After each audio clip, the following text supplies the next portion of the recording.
이 벤처나 스타트업이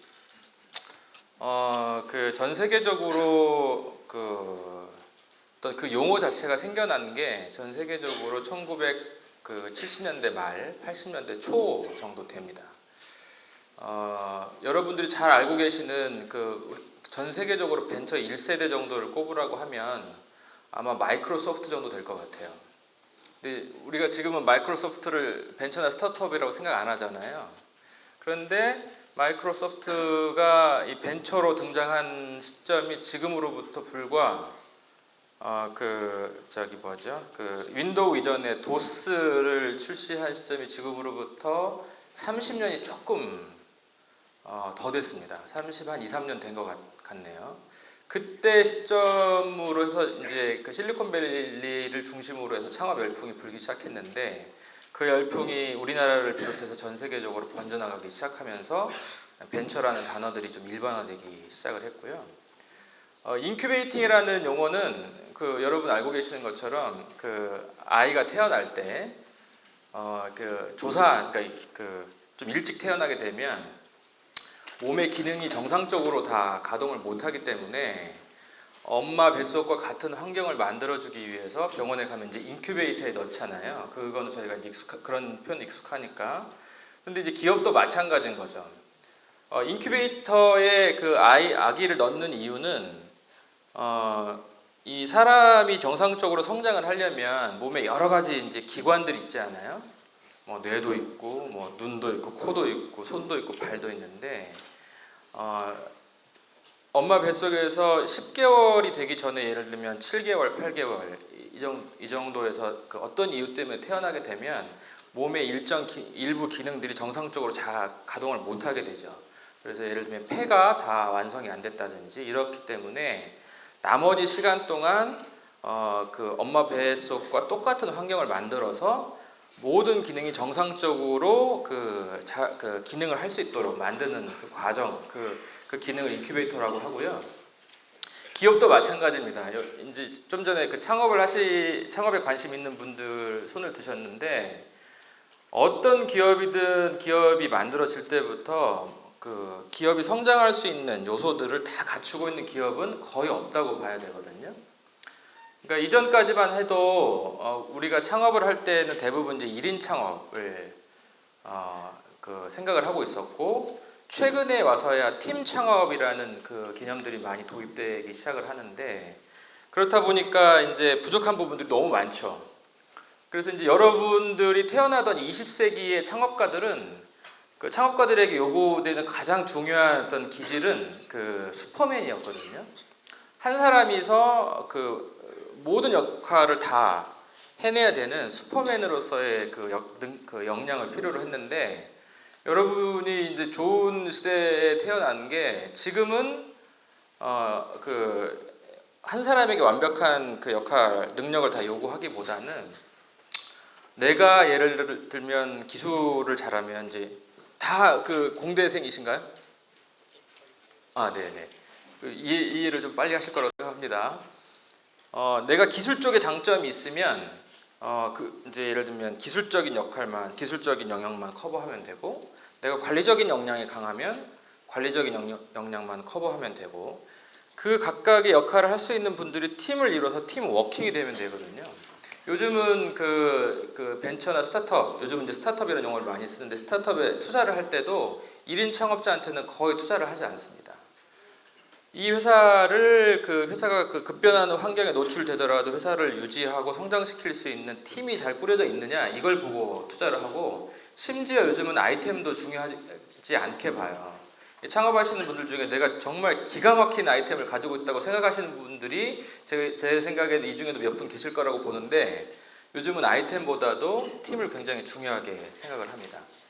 어쨌든 제가 이제 저는 그런 일들을 하고 있고요. 그러니까 초기 회사들, 인큐베이팅이 필요한 초기 회사들, 아직까지 다 정상적으로 성장할 역량을 갖추고 있지 못하나 그 중에 일부 역량들을 가지고 있는데 그 역량들이 굉장히 괜찮아서 여기에 역량을 조금 더 보태면 아이가 무럭무럭 자라듯이 기업이 무럭무럭 자랄 수 있을 것 같다, 이렇게 판단되는 기업들을 발굴해서 그 기업들이 무럭무럭 잘 자라도록 역할을 하는 그런 일을 하고 있습니다.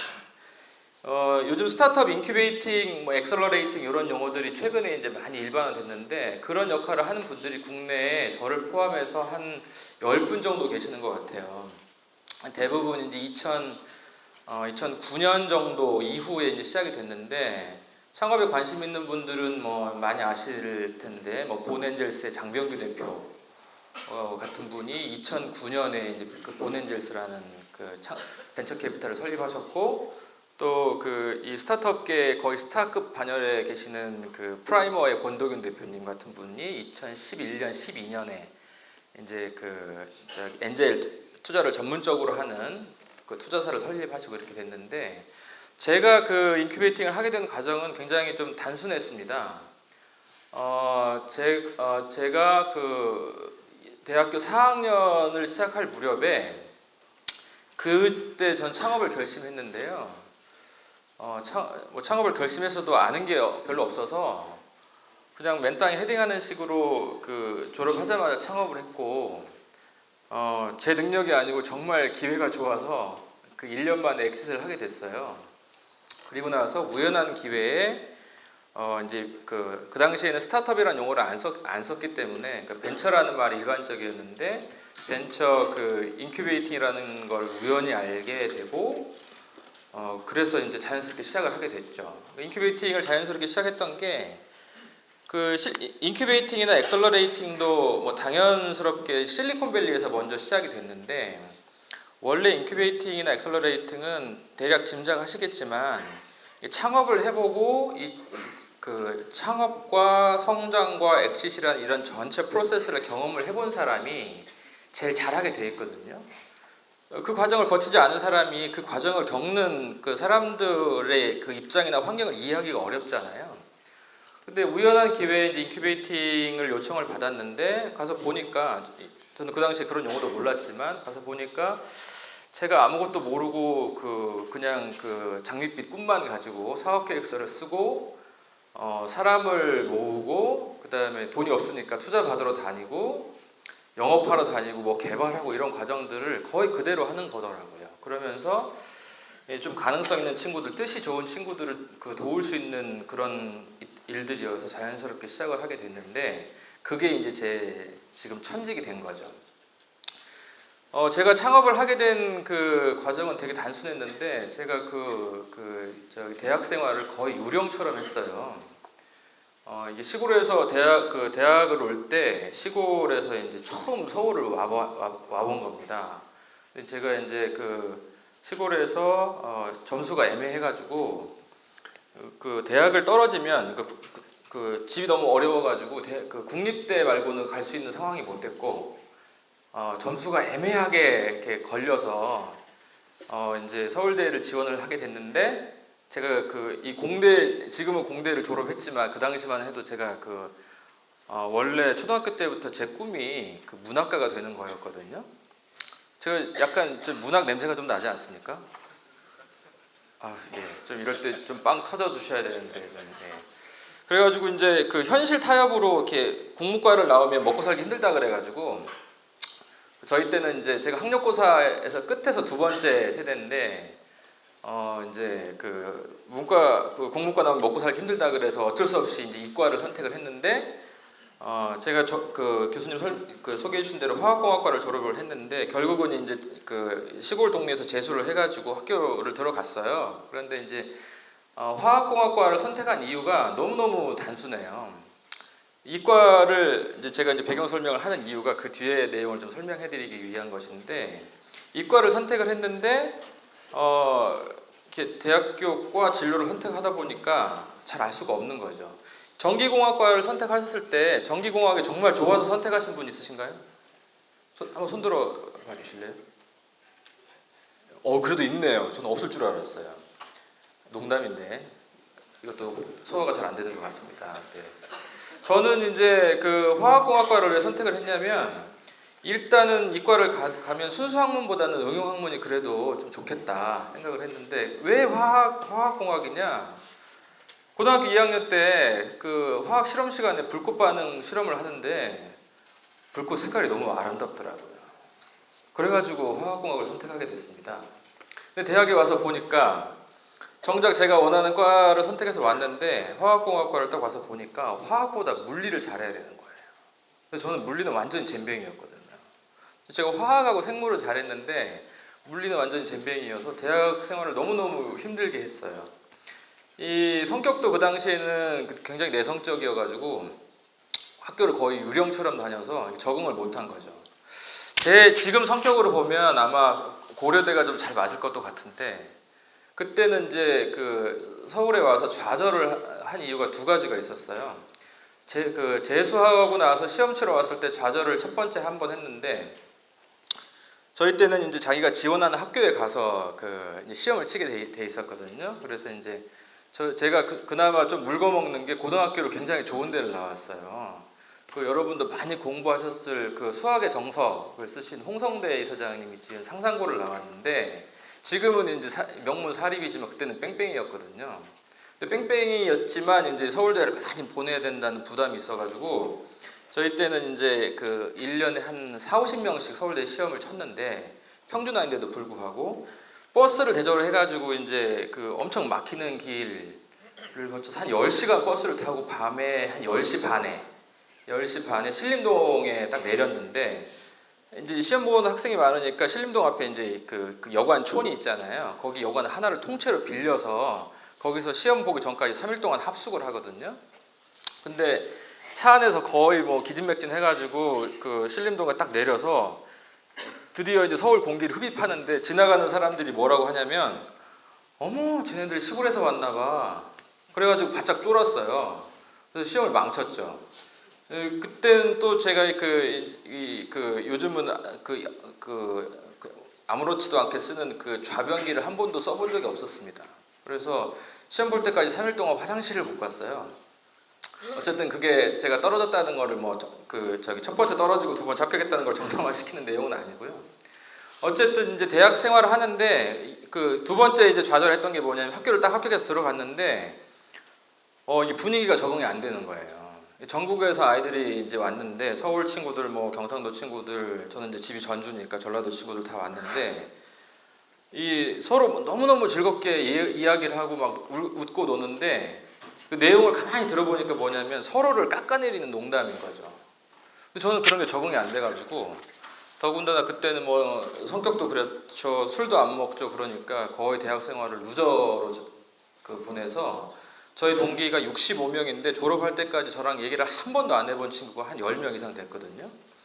졸업하고 사업하면서 어느 날 갑자기 이제 나이가 40이 다 되면서 이제 나도 인간답게 살아봐야 되겠다. 그래서 그 동기 모임에 갔더니 친구들이 저를 못 알아봐요. 당연히 학교 다닐 때도 별로 안 봤으니까. 근데 살도 막 쪘죠. 얼굴에 막 기름이 줄줄 흘러내리니까 이제 저를 못 알아보는 거죠. 아무튼 이제 그렇게 살면서 대학교 4학년이 딱 시작이 됐는데 3학년 기말고사를 딱 치르고 나서 당연히 공부도 안 했지만 이제 그래도 벼락치기는 종종 했으니까 이 시험을 치르고 나서 이제 터벅터벅 도서관 앞을 지나가는데 제가 봐도 제가 한심한 거예요. 정말 젊은 애가 이렇게밖에 못 살까 그 생각을 하다가 갑자기 번개 맞듯이 한 번밖에 못 사는 인생 정말 가치 있게 살아봐야 되겠다 이 생각이 들었고 그로부터 한 3개월 동안 생각이 계속 발전해서 결론은 뭐였냐면 깨끗하게 사업해도 성공한다는 걸 보여줘야 되겠다. 이게 이제 3개월 후의 결론이었고 그래서 창업을 준비하게 됐습니다. 그런 생각을 하게 됐던 이유가 당시에 이제 97년쯤 됐는데 그때 IMF 터지고 이럴 때인데 벤처 비리가 어마어마했어요. 지금도 기억이 나는데 뭐 진승현 게이트, 뭐 박현준 게이트 이런 게이트가 뭐 규모가 한 3천억씩 이렇게 됐거든요.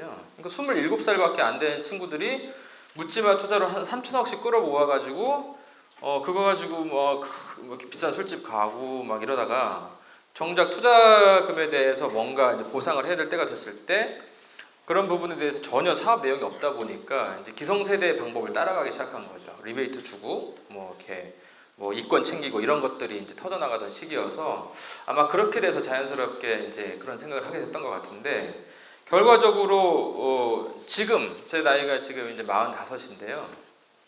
표면적으로는 33살처럼 보이지는 않죠. 네, 아유 죄송합니다. 네. 그런데 28살에 제가 그 확신한 저의 이제 꿈이 45이 된 지금도 이제 변하지는 않고 있어요. 저는 제가 하는 일을 굉장히 좋아하고 있고 제 소명처럼 생각하는 일이고 70까지는 좀 해야 되겠다 이런 생각을 하고 있는데 자기가 좋아하는 일, 특히나 이제 요즘 세상이 바뀌어서 창업하시고자 하는 분들은 정말 잘 새겨 들으셔야 될 것이 예전에는 돈 되는 걸로 창업을 했는데요. 요즘은 돈 되는 걸로 창업을 하면 망할 가능성이 훨씬 높습니다. 왜냐하면 시대가 워낙 격변하기 때문에 이 돈 되는 아이템이 수시로 바뀌어요. 예전 같으면 돈 되는 아이템 하나 찍으면 그거 가지고 몇 년 하면은 거의 대기업 만들 수 있었는데 요즘은 그게 불가능합니다. 여러분이 매일 뭐 페이스북이나 아니면 어떤 여러 미디어에서 보시는 뭐 페이스북이나 뭐 구글이나 뭐 여러 이 스타트업들이 세상을 바꿔놓는데 그 업체들도 3년 지나니까 유니콘의 반열에 있다가 그 기업 가치가 10억 달러 이상이 되는 유니콘의 반열에 있다가 순식간에 미끄러지잖아요. 그런 것처럼 이 돈만 보고 하면 너무 어렵고 자기가 정말 좋아하는 거 잘하는 거를 창업 아이템으로 선택을 하시는 게 좋거든요. 제가 감히 질문 드리고 싶은 게 여기 앉아 계시는 350여 분 중에 내가 정말 지금 좋아하는 일을 하고 있는지에 대해서는 좀 심각하게 생각해 보실 필요가 있어요. 우리나라가 전 세계에서 그 술을 가장 많이 마시는 나라잖아요. 1인당 술 소비량이 전 세계에서 가장 높은 나라 중에 하나인데 그 러시아하고 비슷비슷하거든요. 그런데 그 우리나라 사람들이 술을 많이 마시는 이유를 혹시 아세요? 우리 고대 이 술 문화로 좀 유명하시잖아요. 술을 많이 마시는 이유를 혹시 아세요? 잘 모르시죠? 아직 20대니까 그러실 수 있는데 20대보다 30대 술을 더 많이 마시고 40대가 되면 술을 더 많이 마십니다. 그 이유는 뭐냐면 20대에는 꿈이 있어요. 그게 공무원이 되는 것이든 교수님이 되는 것이든 뭐 어쨌든 철가방이 될 수 있는 회사에 들어가는 것이든 꿈이 있는데 30대가 되면 한편으로 꿈은 여기다 포기하진 않았지만 한편으로 꿈을 가둬두고 담아놓고 어쨌든 현실에서 살아남기 위해서 몸부림을 치는 시기거든요. 그런데 40대가 되면 꿈을 포기하기 시작합니다. 그래서 40대 설문조사를 해보면 80%에서 90% 정도가 자기 꿈과는 무관한 삶을 살아요.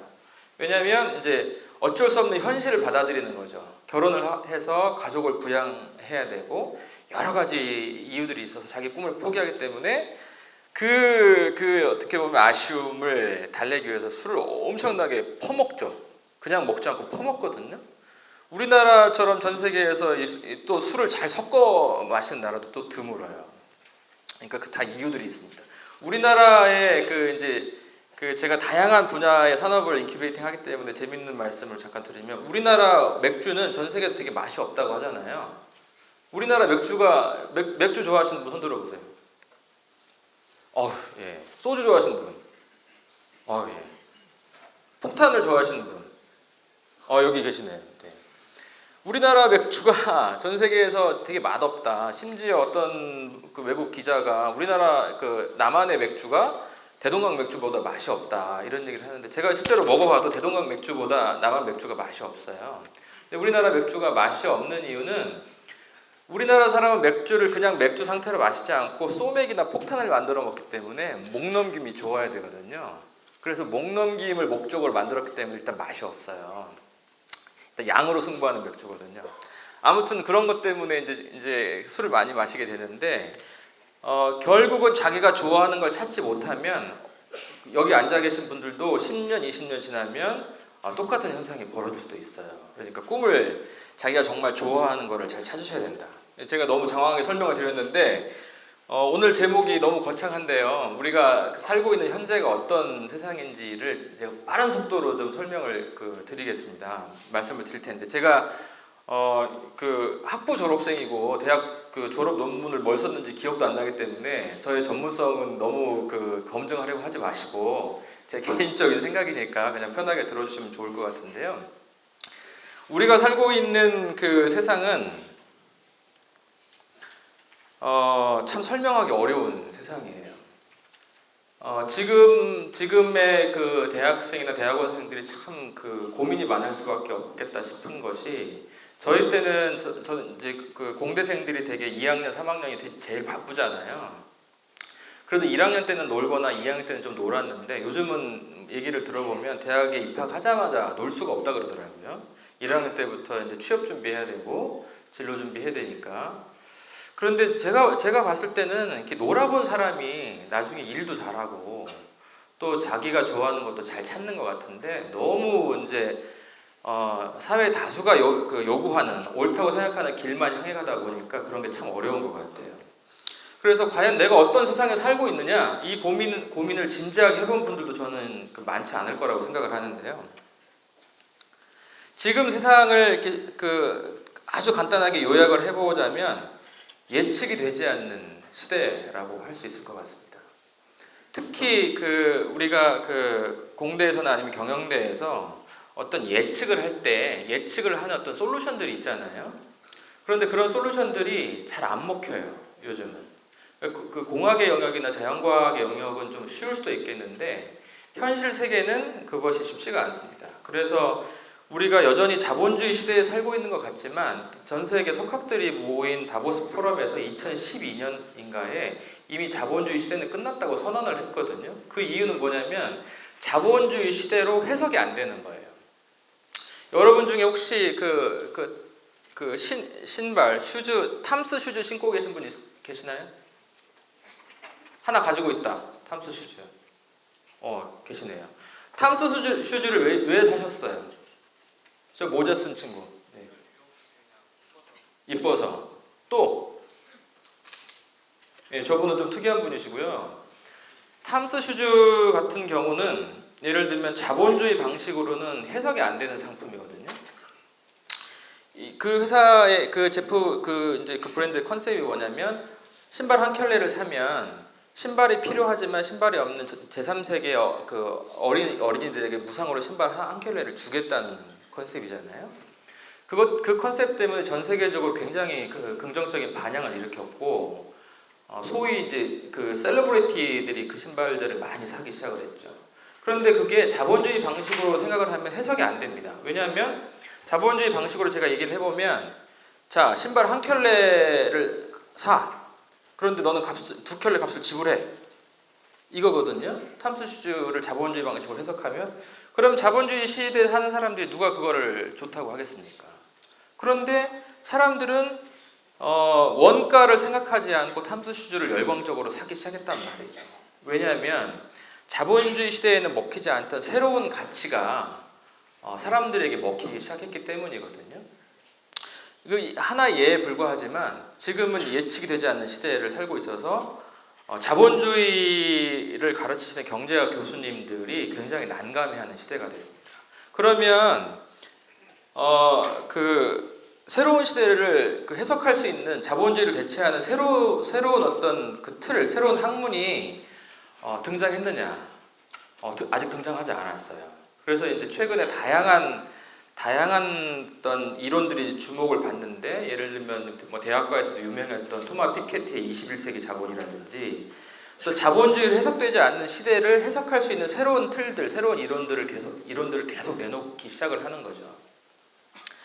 그래서 이제 결론은 과거의 패턴으로는 우리가 살고 있는 현재 그리고 미래를 예측할 수가 없어서 새로운 어떤 이론, 새로운 관점이 필요한 시대가 되었기 때문에 여러분들이 굉장히 혼란스러울 수밖에 없을 것 같고 지금이 이제 인문학의 시대라고 말하잖아요. 상대적으로 이제 어떻게 보면 엔지니어가 주목을 받기보다는 인문학이 새롭게 주목을 받는 시대가 돼버린 것 같은데 사실은 인문학이 주목을 받는 이유는 인문학에 있는 다양한 정보, 인문학 내에 있는 다양한 지식들, 예를 들면 공자가 어떻게 하셨고 소크라테스가 어떻게 하셨고 이런 내용들이 아니라 지금 살고 있는 시대를 해석할 수 없기 때문에 학문의 원류, 인간에 대한 통찰로 돌아가 보자라는 차원에서 그 인문학이 다시 떠오르는 거예요. 여러분이 만약에 취업을 하기 위해서 인문학 전문 서적을 막 읽고 거기에 뭐 이렇게 인터뷰에 답변을 하기 위해서 만약에 인문학 책을 보고 있다면 제가 볼 때 굉장히 쓸데없는 일이거든요. 그런 부분을 좀 생각을 해야 되는데 스타트업 영역에서 제가 전문적으로 일을 하고 있는 스타트업 영역에서도 그런 그 어떤 흐름을 반영을 해서 요즘은 창업을 할 때 린 스타트업 형태로 창업을 합니다. 린 스타트업이라는 용어를 혹시 들어보신 분? 그래도 좀 있으시네요. 린 스타트업이 뭔가요? 린 스타트업이 뭔가요? 들어보신 분 중에? 예, 겸손하시군요. 말씀드린 대로 앞으로의 5년, 10년 이후가 예측이 안 되기 때문에 예측을 하지 말자. 대신에 어떻게 할 것이냐. 사업을 해서 먹고는 살아야 되기 때문에 이런 구조를 만듭니다. 첫 번째, 시장에 대해서 확신을 하지 않고 시장에 대한 가설을 세웁니다. 시장을 가정하는 거죠. 우리가 특히 이제 국내 이 학문을 하는 분들은 가설과 검증이라는 말이 굉장히 익숙하잖아요. 그런데 이제 이런 부분들이 이제 창업계에서 굉장히 일반화되고 있어요. 우리나라 사람들이 잘하는 게 뭐냐면 나폴레옹식으로 저산의 깃발을 꽂아야 돼. 우리나라 사람들이 굉장히 우리는 다 같은 민족이어서 잘 모르지만 우리나라 사람들이 굉장히 감정적이거나 감성적이거든요. 그래서 자기 확신이 굉장히 강해요. 그래서 저 산에다 깃발을 꽂아야 되면 자기의 모든 걸 다 올인해서 그 산에 깃발을 꽂으러 갑니다. 근데 가서 봤더니 이 산이 아닌가 보다 이렇게 되거든요. 나폴레옹은 돌이킬 수 있는데 우리는 돌이키기가 힘들어요. 왜냐면 나폴레옹은 자원이 많잖아요. 근데 우리나라 스타트업은 자원이 한계가 있기 때문에 한번 돌이키면 어렵죠. 그래서 무리를 하지 않고 시장에 대한 가정을 세운 다음에 그걸 대응할 수 있는 프로토타입을 굉장히 빠른 속도로 만들어냅니다. 완벽한 제품, 대기업 스타일의 완벽한 제품을 만들어내지 않고 사용자가 원하는 한 80% 정도의 기능을 구현할 수 있는 빠른 프로토타입을 만들어내서 일단은 팔리든 안 팔리든 시장에 출시를 해요. 그리고 사용자들한테 굉장히 빠른 피드백을 받습니다. 피드백을 받아서 제품을 굉장히 또 빠른 속도로 개선하죠. 그리고 그 과정들을 계속해서 반복하면서 시장에서 어떤 시장의 기회를 선점하는 이런 방식으로 하는데, 그래서 실리콘밸리에서 요즘 굉장히 가장 중요한 단어를 얘기하라면 first to scale이라고 얘기하는데, 먼저 시작하고 시장을 빠른 피드백 과정을 통해서 시장을 빨리 선점을 해서 스케일업을 하자. 우리가 이제 공대생들은 스케일업이라는 용어에 되게 익숙하잖아요. 지금 스타트업은 현재의 상황을 대처하기 위해서 이렇게 하고 있다. 그런데 이거는 스타트업 얘기고, 내 진로를 고민해야 되는, 혹은 내 인생을 생각해야 되는 우리는 그럼 어떻게 미래를 예측해야 될 것이냐. 이거 굉장히 중요한 문제인 거죠. 자신의 미래에 대해서 관심이 없다. 손 들어보세요. 자신의 미래에 대해서 관심이 없다. 다 관심이 많죠. 그죠? 근데 앞만 보고 열심히 가면 될 수 있는 시대가 그런 세상이 아니기 때문에 전 지구적인 미래 이런 거 필요 없고요. 우리 모두가 어벤져스가 될 건 아니잖아요. 그러니까 지구를 지킨다 이런 개념 말고 내 인생을 잘 설계한다는 것만으로도 굉장히 중요한데, 그래서 미래를 예측하는 방법에 대해서 사실은 생각할 필요가 있습니다. 미래를 예측하는 이제 미래학자들이 요즘 많이 주목을 받고 있는데, 미래를 예측하는 방법 쉽지 않죠. 왜냐하면 제가 계속 말씀드리지만 이 학문을 하는 사람들, 특히나 이제 논리적인 사고를 하는 사람들은 미래를 예측하는 가장 중요한 방법으로 과거의 패턴을 사용하는데, 제가 앞에서 말씀드렸던 것처럼 과거의 패턴을 가지고는 미래를 예측할 수가 없죠. 그러니까 우리가 어떤 모델을 만들어도 이것들을 현실화시키기가 쉽지가 않습니다. 그렇기 때문에 통찰이 필요한 거죠. 그래서 말씀드렸던 것처럼 이 통찰을 위해서 우리가 인문학으로 다시 돌아가고 있는 거고요. 통찰의 사전적 정의는 그 예리한 관찰력으로 사물을 꿰뚫어 본다. 이겁니다. 여러분들 중에 졸고 계시는 분들 포함해서 내가 통찰력이 좀 있다. 주변에서 너는 통찰력이 좀 있는 것 같다. 이런 소리를 좀 들어봤다. 있으신가요? 아직은 통찰력을 좀 더 기르셔야 될 때죠. 통찰을 하려면 이건 뭐 제 개인적인 생각이지만 이런 프로세스를 알아두시면 아마 굉장히 도움이 되실 것 같은데요. 우리가 여러분들 중에 나중에 이제 컨설팅 회사에 가실 분들도 있을 텐데 맥켄지나 이런 세계적인 컨설팅 회사에 가면 전혀 모르는 주제에 대해서 결론을 도출하라는 이런 숙제들을 많이 내잖아요. 근데 그 과정에서 단편적인 지식과 정보를 알고 있는 사람들은 결론을 도출하기가 그게 옳은 결론이든 옳지 않은 결론이든 도출하기가 쉽지가 않아요. 그런데 통찰력을 기른 사람들은 오히려 그런 문제들이 굉장히 쉽거든요. 통찰을 하기 위한 첫 번째 방법은 저는 객관화라고 생각합니다. 근데 이게 객관화가 쉬운 것 같은데 자신을 객관적으로 보는 게 의외로 쉽지가 않아요. 자신을 객관적으로 보려면 제일 좋은 방법은 유체 이탈을 하면 됩니다. 유체 이탈의 경험이 혹시 있으신가요?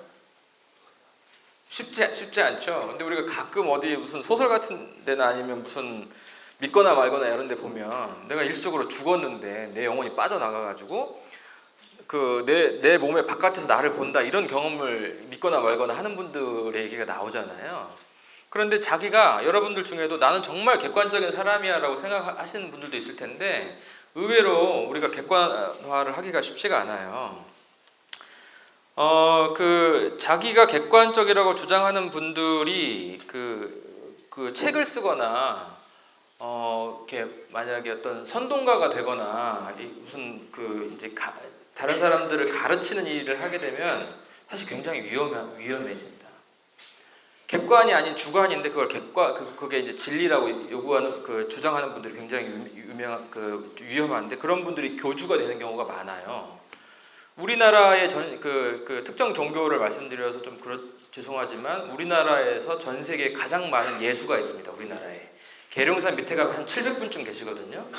자기가 세상을 구원할 메시아라고 주장을 하는 거죠. 그러나 대부분의 사람들은 그걸 객관이라고 진리라고 얘기를 안 하잖아요. 그러니까 자기가 객관적이라고 얘기해도 실제로 그렇지 않은 경우가 많죠.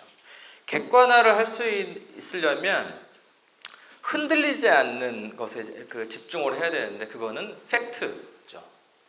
앞에서 제가 가설, 검증이라는 표현을 썼는데 검증된 가설을 검증한 과정을 우리가 팩트 혹은 진리라고 이야기를 하잖아요. 그 팩트를 잘 찾아내는 훈련을 해야 되는데 제가 여기서 이제 질문을 할게요. 누구한테 질문을 할지 모르니까 잘 집중해 보세요. 우리가 지금 여기 계신 분의 나이가 20대 중반 후반 정도 되셨을 텐데 우리가 당연하다고 받아들이는 것들이 있습니다. 그런데 사실은 그게 팩트가 아닌 것들이 있어요. 저를 포함해서 이 자리에 앉아 계신 분들 모두가 어렸을 때부터 공통된 경험을 했거든요. 혹시 초등학교, 중학교, 고등학교 과정을 홈스쿨링으로 하신 분 계신가요? 아무도 없으시네요. 저는 저희 아이들을 제가 아이가 셋인데 아이들을 홈스쿨로 키우거든요. 그런데 우리가 정규적인 공교육을 받은 분들은 50분 수업을 하고 10분 쉬는 거를 당연하게 생각하죠. 혹시 자기는 초등학교 때 120분 수업을 하고 10분 쉬었다. 손 들어보세요. 네. 거의 없잖아요. 우리는 그냥 50분 수업하고 10분 쉬고 그런 패턴을 자연스럽게 생각을 했고 또 여러분 중에 왜 나는 꼭 결혼을 해야 될까? 이렇게 생각하는 분 혹시 있으신가요? 없네. 이상하네. 결혼을 안 하시는 독신주의자도 요즘은 많거든요. 근데 결혼을 해야 되는 것도 어떻게 보면 당연하게 우리가 받아들이는 것들이거든요. 근데 사실은 우리가 당연하게 받아들이는 것들 중에 당연하지 않은 것들이 많아요. 자, 질문 들어갑니다. 우리 우리 그 민족의 조상은 누구신가요? 누구신가요? 우리 민족의 조상은 단군 할아버지잖아요. 그죠? 그럼 다시 제가 할게요. 단군은 그 신화인가요? 팩트인가요? 예, 조금하게 들리는데 제가 볼 때 좀 엇갈릴 것 같아요. 단군을 신화로 생각하시는 분? 좋습니다. 단군은 존재하는 사실이다 생각하시는 분? 계시네요. 자, 여기서부터 헷갈리기 시작하잖아요. 여러분들은 학교에서 저를 포함해서 그 국사 시험을 치르면서 단군에 대해서 열심히 이제 저희가 외우던 것들이 있단 말이죠. 그런데 단군이 사실이냐 신화냐 우리는 헷갈려요. 그런데 중국에 가면 최근에 중국에서 공부하는 아이들은 단군이 자기 4대 조상 중에 하나라고 가르칩니다. 웃기죠? 우리는 단군이 신화인지 그 역사적 사실인지를 공부 많이 한 우리도 헷갈리는데 중국은 그거를 학교에서 자연스럽게 가르쳐요. 사실이라고. 터키에 가도 비슷한 걸 가르칩니다. 이상하지 않아요?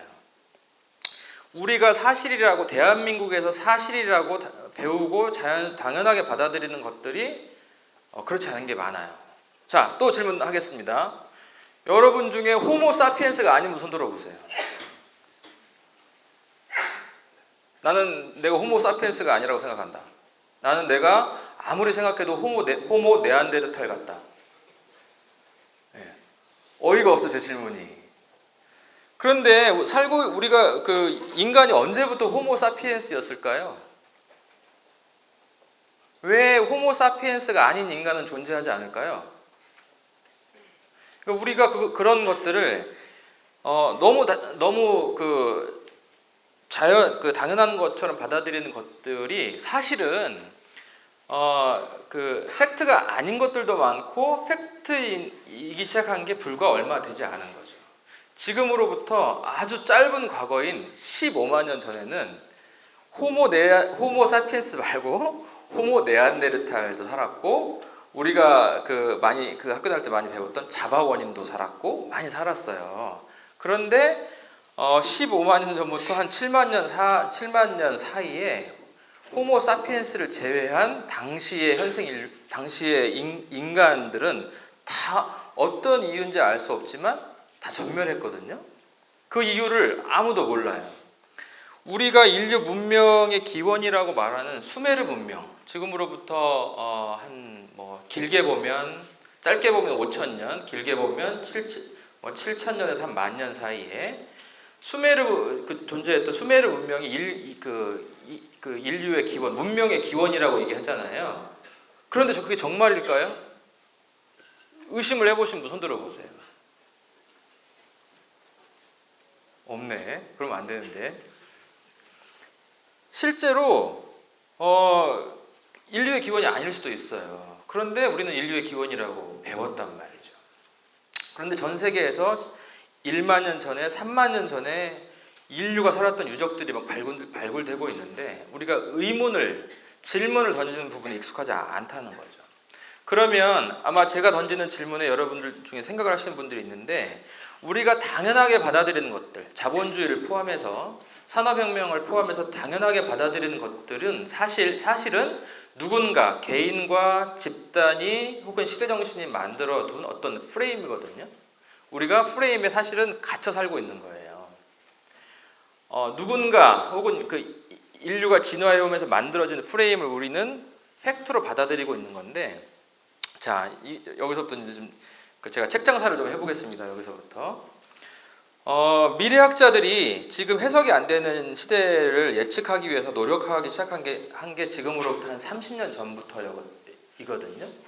그 전에도 미래를 예측한 사람들은 많았는데 그 전에 미래를 예측하던 사람들은 주로 만화가였습니다. 소설가이거나 만화가였어요. 그런 분들이 공상과학 소설을 당시에 만들면서 미래를 예측했는데 시간이 지나 보니 그 중에 상당히 많은 내용들이 현실화됐더라. 이제 이렇게 되는 거죠. 그런데 이제 전문적인 미래학자들이 우리가 잘 아는 그 한 번쯤은 읽어보셨을 엘빈 토플러의 제3의 물결을 포함해서 그 미래를 예측한 분들이 그 등장하기 시작했는데, 제가 앞에서 말씀드렸잖아요. 우리가 프레임에 갇혀 살고 있다.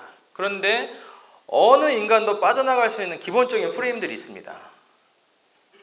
첫 번째가 시간이죠. 그런데 여기서 제가 질문을 해볼게요. 하루는 왜 24시간인가요?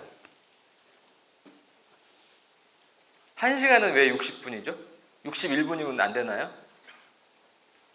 우리는 우리가 모르는 사이에 시간이라는 프레임에 갇혀 살아요. 두 번째 프레임은 뭘까요? 두 번째 프레임은 당연히 공간이겠죠. 그 성경에도 보면 창세기 1장 1절에 태초에 하나님이 천지를 창조하셨다고 되어 있잖아요. 그거는 공간을 창조하셨고, 창세기 1장 혹은 이슬람교의 코란을 잘 읽어보면 시간과 공간의 개념이 등장하거든요. 그런데 거기에 하루는 24시간이다 이런 표현은 없어요. 근데 언젠가부터 인간이 살면서 언젠가부터 10진법을 만들어냈고 60진법을 만들어내는 거죠. 여기 계신 분들은 이진법에 익숙하시죠? 그죠? 이진법이 뭔가요? 0하고 1이잖아요. 0하고 1을 가지고 열심히 연구를 하는 게 우리 전기공학의 숙제잖아요. 시간과 공간이란 두 개의 프레임에 갇혀 사는 거죠. 그런데 시간과 공간, 우리가 갇혀 있는 시간과 공간을 해석하기 위해서 만들어진 게 우리의 연구 대상인 자연 법칙입니다. 여기서 법칙이라는 표현을 쓰고 가설이라는 표현을 쓰지 않는 것은 그것이 검증이 됐기 때문이잖아요. 아인슈타인이나 이런 분명히 사람인데 외계인 같은 인류사에 존재하는 몇몇 분들 덕분에 그런 부분들이 검증이 되다 보니까 우리가 자연 법칙으로 받아들이고 있는데, 사실은 이 자연 법칙은 시간과 공간을 이해하기 위한 법칙들인 거죠. 그런데 이제 세 번째 프레임이 등장합니다. 이런 우리가 사람인지라 사람에 대한 이해가 없을 수가 없고, 사람을 이해하지 못하면 시간과 공간을 해석한들 무슨 의미가 있겠어요. 그러니까 세 번째 프레임이 바로 사람이죠. 그래서 미래를 예측하는 가장 기본적인 틀은 사실은 시간과 공간이고 그 다음에 사람인데, 이게 우리 인류를 해석하는 틀이라는 거를 생각한 것도 불과 30년밖에 안 됐어요. 이 틀을 제시한 분이 엘빈 토플러잖아요. 이 두꺼운 책을 읽어보면 이 인류의 변화 과정과 인류의 미래를 해석하는 기본 틀을 시간, 공간, 인간으로 생각하잖아요. 이 시간, 공간, 인간에서 이 한자의 그 간은 전부 다 사이 간자잖아요. 그죠? 뭔가 기준은 다르지만 어떤 공간의 개념을 해석하는 거죠. 그리고 여러분도 읽어보셨을 이제 제러미 래프킨 같은 또 주목받는 세계적인 미래학자가 엘빈 토플러가 기준으로 삼는 시간, 공간, 인간을 가지고 미래를 해석하죠. 3차 산업혁명, 우리한테 굉장히 중요한 3차 산업혁명은 이 결론은 뭐냐면 2차 산업혁명은 끝났지만, 그러니까 우리가 산업혁명이라고 말하는 제레미 리프킨이 우리는 산업혁명이라고 배웠고 제레미 리프킨이 2차 산업혁명이라고 말하는 이 혁명은 끝났고 3차 산업혁명은 아직 도래하지 않았다 이렇게 얘기하잖아요. 3차 산업혁명이 본격화되는 시점은 언제인가요? 그거는 지식과 정보가 에너지와 결합할 때. 전기공학을 하신 분들한테 굉장히 중요한 이슈인데, 만들어진 에너지, 전기가 모든 말단에 다 전송이 될 때, 그때 3차 산업혁명이 폭발한다 이렇게 되어 있거든요. 그러니까 에너지를 발전소로부터 터미널인 나까지 혹은 내가 사용하는 스마트폰까지 다 연결하는 과정은 무지무지 중요하고 그 부분들이 아직 완성이 안 됐어요. 여러분이 쓰고 계시는 스마트폰 배터리, 그게 실제로는 에너지, 전기를 전달하는 과정이잖아요. 그 다음에 제가 책 장사하는 거니까 잘 보세요. 그 다음에 시간, 공간, 인간을 가지고 인류의 미래를 해석하는 이런 분들이 있는가 하면 그거보다 약간 하위 개념이지만 앞으로 그 시간 공간 인간을 가지고 인류의 몇백 년을 해석할 수 있다면 한 100년 정도는 그거보다 하위 개념으로 이해를 할 수 있다. 이렇게 생각하시는 분들이 있어서 그런 분들이 들고 나오는 단어가 크게 두 가지입니다. 하나가 인구 변화. 사람이 혼자 존재할 수 없잖아요. 사람은 기본적으로 생존의 욕구가 있기 때문에 과거의 인간의 생존의 욕구는 뭐냐면 숫자를 늘리는 거였어요. 왜냐하면 그 인간의 생존을 위협하는 적으로부터 보호를 하기 위해서 숫자를 막 늘렸거든요. 그러니까 여러분들은 예외에 해당이 안 되시겠지만 저희 부모님 때만 하더라도 일단 자식을 많이 낳아야 돼요. 왜냐면 많이 죽기도 하고 성장하는 과정에서 많이 죽기도 하고 그때는 가족 수가 거의 재산하고 똑같았기 때문에 인류가 진화하는 과정에서 사람을 어쨌든 굉장히 많이 늘렸고 그렇다 보니까 인구 변화의 패턴을 보면 해석할 수 있다. 두 번째가 우리나라에도 굉장히 중요한 지정학.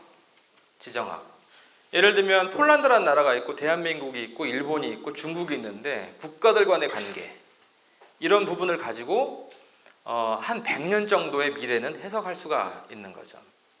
그래서 조지 프리드먼이라는 지금 그 미국의 싱크탱크 역할을 하는 이분이 100년 후라는 책, 그 다음에 이것을 약간 쪼개가지고 넥스트 데케이드라는 책을 보면 거기서 인구 변화와 지정학을 가지고 100년 이내의 미래를 해석하는데 굉장히 설득력이 있어요.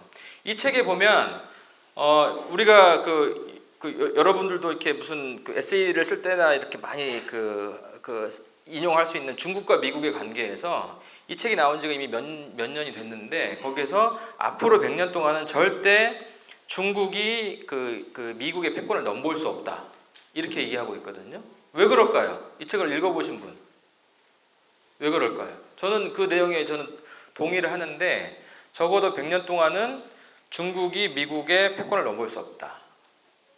이유는 해상력이 있거든요. 해군력, 해상력. 전 세계의 바다를 지배할 수 있는 나라는 전 세계 바다를 지배하고 그 지배력을 유지할 수 있는 나라는 미국밖에 없어요. 미국은 중국이 속된 말로 이제 미국 입장에서 좀 까불면 중국 앞바다에 항공모함을 보내지만 중국은 미국 앞바다에 항공모함 보냈다가는 큰일 나거든요. 그런 이유들을 이제 제시를 하는 거죠. 그 다음에 제가 이제 두 가지 틀의 기준을 말씀드렸잖아요. 이 자기 인생 설계도 적용하면 굉장히 좋은데요. 시간과 공간과 인간을 빼더라도 시간과 공간에 우리가 어쩔 수 없이 매여 있다는 것은 굉장히 중요한 진리고요. 시간과 공간을 잘 보면 우리가 3차원의 세계에 살고 있잖아요. 그죠? 혹시 2차원의 세계에 살고 계신 분 있어요? 없죠? 그죠? 2차원의 세계에 살고 있으면 무시당하잖아요. 4차원의 세계에 살고 계신 분 계십니까? 내 별명이 4차원이다. 있을 것 같은데. 인류가 차원이라는 개념을 알기 시작한 게 그렇게 오래 안 됐어요. 사실은 우리가 3차원의 세계에 살고 있지만 3차원의 세계에 살고 있다는 거를 인지한 건 그렇게 오래 안 됐거든요. 그러면 1차원을 만들었고 1차원은 뭐죠? 점. 2차원은 선이잖아요. 3차원은 아니구나. 맞나? 헷갈리네. 어쨌든 우리 3차원의 세계에 살고 있는데 1차원을 알고 그 다음에 2차원을 정의했고 3차원을 정의했는데 당연한 논리로 4차원은 존재하는 거예요. 여러분 중에 4차원이 계시다면 그게 비정상이 아니에요. 정상이에요. 3차원의 세계에 사는 사람들한테 인정을 못 받을 뿐이지 정상이거든요. 마찬가지 이유 때문에 5차원도 존재하고 6차원도 존재하고 N차원도 존재하는 겁니다. 우리가 그 차원을 직접 몸으로 느끼지 못할 뿐이에요. 그런데 시간, 공간, 인간, 그 다음에 인구 변화와 지정학이라는 틀이 있고 그 다음에 인간이라는 주제, 인간이라는 프레임에 집중하다 보면 당연히 진화라는 말이 안 나올 수가 없죠. 그래서 많은 사람들이 진화에 대해서 연구를 했고 전 세계적인 베스트셀러가 됐던 총균쇠에 보면 이 진화의 과정을 통해서 인류의 미래를 예측하는데 이런 책도 이런 분도 있고 잘 알려지지는 않았지만 매트 리들리라는 분도 어떤 진화론의 관점에서 인류의 미래를 예측하는데 굉장히 설득력이 있습니다. 그런데 공통적인 거는 인류의 미래를 예측하는 이 두 사람이 둘 다 생물학자예요. 그러니까 진화론의 그 생물학적으로 열심히 연구를 하다 보니까 패턴이 있더라. 인류의 미래는 그래서 이렇게 가겠구나. 이렇게 생각을 하는 분들인데 신기한 이제 외계인들이 또 몇 분 계시잖아요. 우리가 많이 알고 있는 이제 피터 드러커라는 분은 실제로 이런 틀이 아니지만 다양한 학문들, 그 법학, 기타 등등을 다양한 학문들을 섭렵하면서 인류의 미래를 예측을 하는 분인데 이분이 이제 그 경영학의 아버지라고 불리는 분이잖아요. 제가 굉장히 좋아하는 할아버지인데 몇 년 전에 돌아가셨단 말이죠. 근데 이제 이분이 20세기에 어떤 예언을 하셨냐면 제가 초반에 말씀드린 20세기의 기업가는 슈퍼맨, 원맨, 올라운드 플레이어가 필요하다면 21세기의 기업가는 도달하고자 하는 목표를 정하고 그 목표를 이룰 수 있는 팀을 구성해서 팀 워킹을 하는 것이다 라고 무려 20세기에 정의를 하고 돌아가셨단 말이죠. 대단하신 분이에요. 저도 이런 분이 되고 싶습니다. 그 다음에 그 인간의 진화라는 관점에서 또 다른 관점을 제시하는 분이 있는데 메슬로우라는 분이 있어요. 아브라함 H. 메슬로우라는 이름을 쓰시는 분인데 자 여기서 질문 들어갑니다. 메슬로우의 욕구 5단계를 1단계부터 5단계까지 순서대로 말해보시오. 고등학교 때 시험 보셨을 것 같은데 메슬로우의 욕구 5단계 없나요? 네이버 검색을 하셔야죠. 그 메슬로우 욕구 5단계는 크게 두 가지 내용을 담고 있는데요. 첫 번째, 인간의 욕구는 5단계로 구성이 되어 있다. 가장 기본적인 욕구가 이제 생존의 욕구쯤 될 거예요 아마. 그런데 더 중요한 게 뭐냐면 하위 단계의 욕구가 충족되지 못하면 상위 단계로 절대로 올라갈 수가 없다. 이런 거죠. 제가 질문 또 해볼게요. 예를 들어 노숙을 해보신 분. 노숙. 나는 인생에 잠깐 동안 노숙자였다. 노숙도 좀 해보셔야 스티브 잡스가 될 수 있습니다. 스티브 잡스도 노숙을 하던 시절이 있었으니까요. 예를 들면 노숙자에게 그 자아 실현의 욕구에 대해서 이야기를 한다고 해보자고요. 그게 먹힐까요? 제가 감히 이미 실험을 해본 그 학자분들이 계시니까 제가 감히 말씀드리겠는데 여기 앉아 계신 350명이 다 같이 3일만 노숙을 하잖아요. 우리 모두가 노숙자가 될 수 있습니다. 그냥 정상적인 사람도 3일만 노숙을 하면 매너리즘에 빠져서 집에 들어가기가 싫어요. 길에서 하는 게 훨씬 편합니다. 그게 또 사람들의 심리적 욕구인데 이 메슬로우는 인간의 욕구가 그런 단계로 발전한다라는 걸 알았고 저는 그거 거의 진리라고 생각하는데 그렇다 보면 여러분이 이제 자기를 해석할 수가 있고 또 무엇으로 사업을 해야 되는지 내가 뭘 잘하는지도 금세 알 수 있으세요. 나는 지금 생존의 욕구에 처절하게 매달리고 있다. 생존의 욕구에 처절하게 매달리고 있다. 많으실 것 같은데,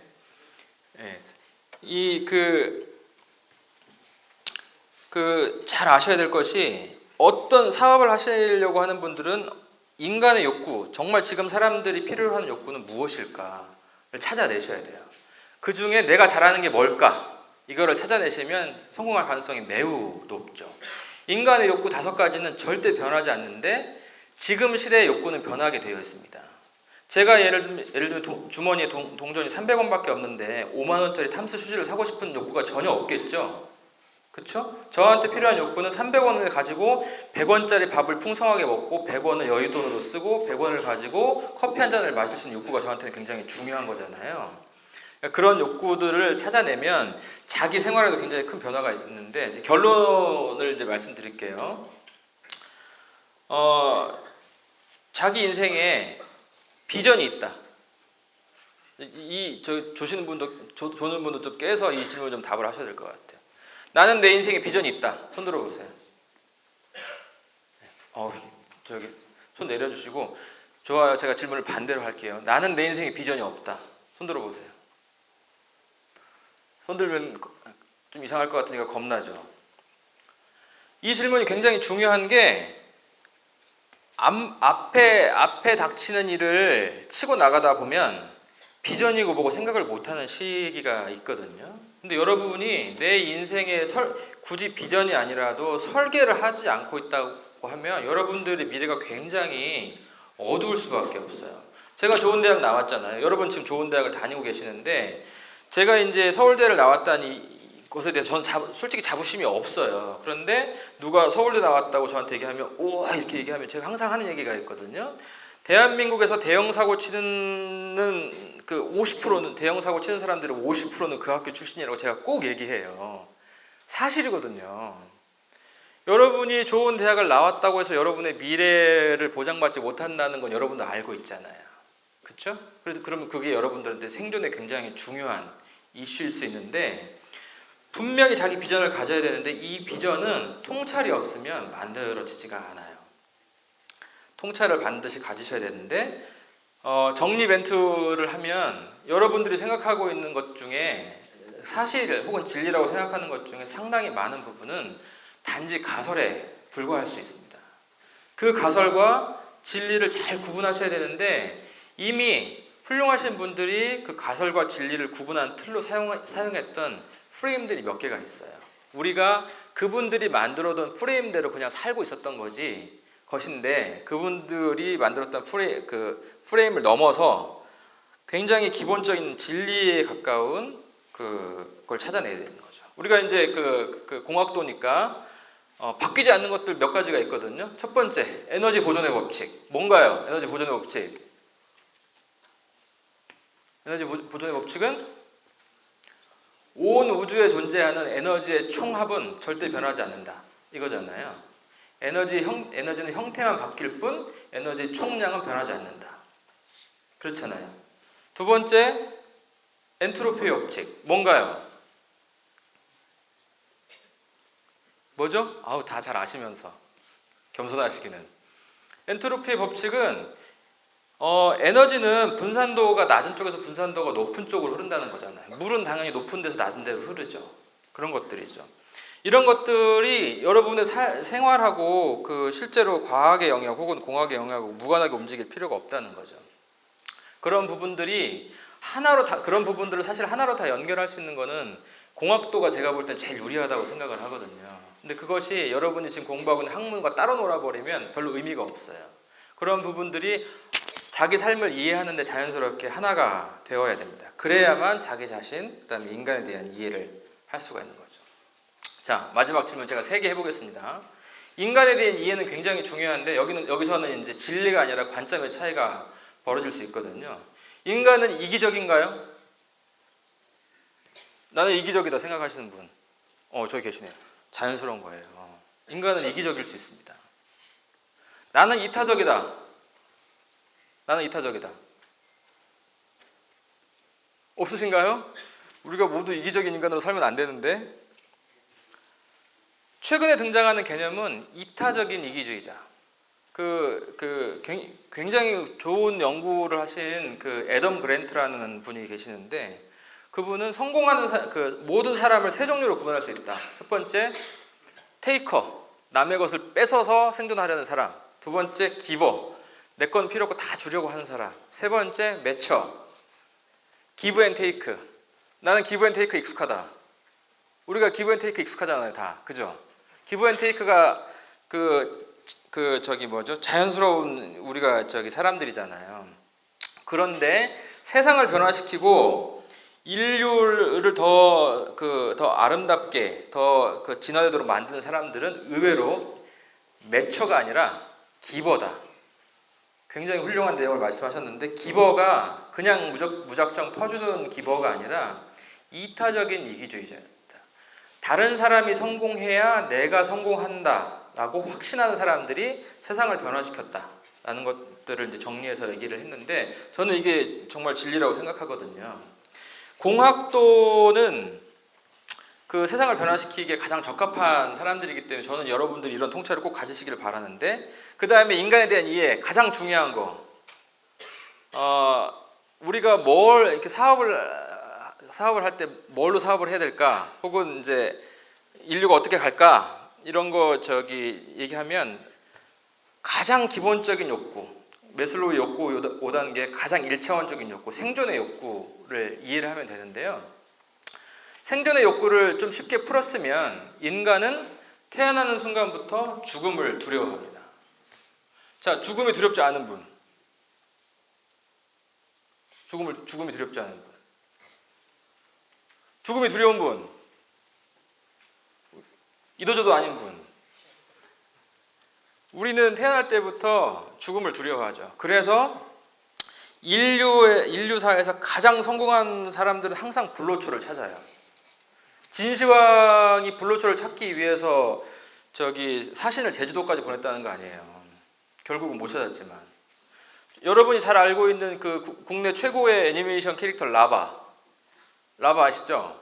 라바가 이제 올 하반기인가요? 영화로 만들어지는데 라바 영화의 어떤 그 기본 설정은 뭐냐면 이 벌레 두 마리가 진시황이 찾았던 불로초를 그 신하가 찾아냈는데 그 불로초를 받친 상황에서 접시에 뚜껑을 덮어서 불로초를 딱 들고 갔는데 뚜껑을 열어봤더니 벌레 두 마리가 있는 거예요. 레드하고 옐로우가 그 불로초를 다 먹어 치운 거죠. 이거 제가 얘기해주면 안 되는데